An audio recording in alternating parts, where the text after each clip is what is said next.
নৈসর্গিক পাপগ্রহ Rahu Ketu, shadow planet Rahu Ketu. এই রাহু কেতু কখনো কখনো শনির চেয়েও মারাত্মক ফল দিয়ে থাকে। এটি যদি আপনার জন্মছকে অশুভ হয় এবং আপনি যদি ৫ রাশির মধ্যে একজন হয়ে থাকেন, তাহলে কিন্তু আপনার জীবন ছারখার করে দিতে পারে রাহু কেতু।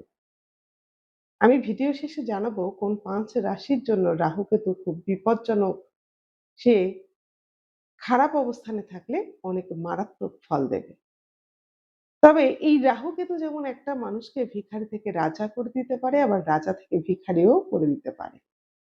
আপনি যদি এই ৫ রাশির মধ্যে একজন হয়ে থাকেন আর আপনার যদি জন্মছকে রাহু কেতু খারাপ অবস্থানে থাকে, তাহলে কিন্তু প্রচন্ড মেন্টাল অ্যাংজাইটি বা চাপ এটা আপনার সহ্য করতে হবে।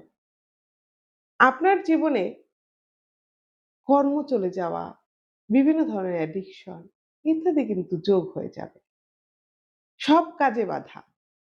শেষ মুহূর্তে পণ্ড হয়ে যেতে পারে কোনো কাজ। হওয়া কাজ হবে না। আবার গোপন কোনো রোগ আপনার শরীরে বাসা বাঁধতে পারে যা ধরা পড়বে না। এই রাহু কর্ম কেড়ে নিতে পারে। এই রাহু আপনাকে কুসঙ্গে মিশিয়ে দিতে পারে। যদি খারাপ অবস্থানে থাকে আর আপনার এই ৫ রাশির মধ্যে একটি রাশি হয়ে থাকে, তবে আপনার জন্য এই ধরনের সংকেতগুলো অপেক্ষা করছে। ন্যায় থেকে অন্যায় পথে নিয়ে যাবে এই রাহু, যদি আপনার ছকে খারাপ থাকে। ৫ রাশির উপরে রাহু কেতু খারাপ ফল দেয়। সেই ৫ রাশি কারা?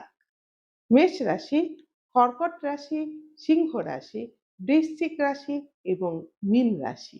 আপনার যদি এই ৫ রাশির মধ্যে একটি হয়ে থাকে আর রাহু কেতু খারাপ পজিশনে থাকে, তাহলে কিন্তু আপনার জন্য এই সমস্যাগুলো আসছে।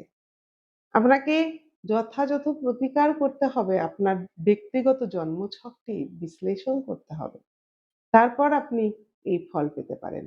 আবার যদি আপনাদের ক্ষেত্রে এই রাহু কেতুর অবস্থান তুঙ্গে থাকে, ভালো থাকে, তাহলে কিন্তু আপনিই হয়ে যেতে পারেন এই সমাজের সেরা লোক, এই পৃথিবীর সেরা কোটিপতি। এটাও কিন্তু আপনি হয়ে যেতে পারেন। ভালো করে দেখুন, আপনি যদি এই ৫ রাশির মধ্যে একজন হয়ে থাকেন, তাহলে ভিডিও শেষে কি রাশি আপনার জানাতে ভুলবেন না।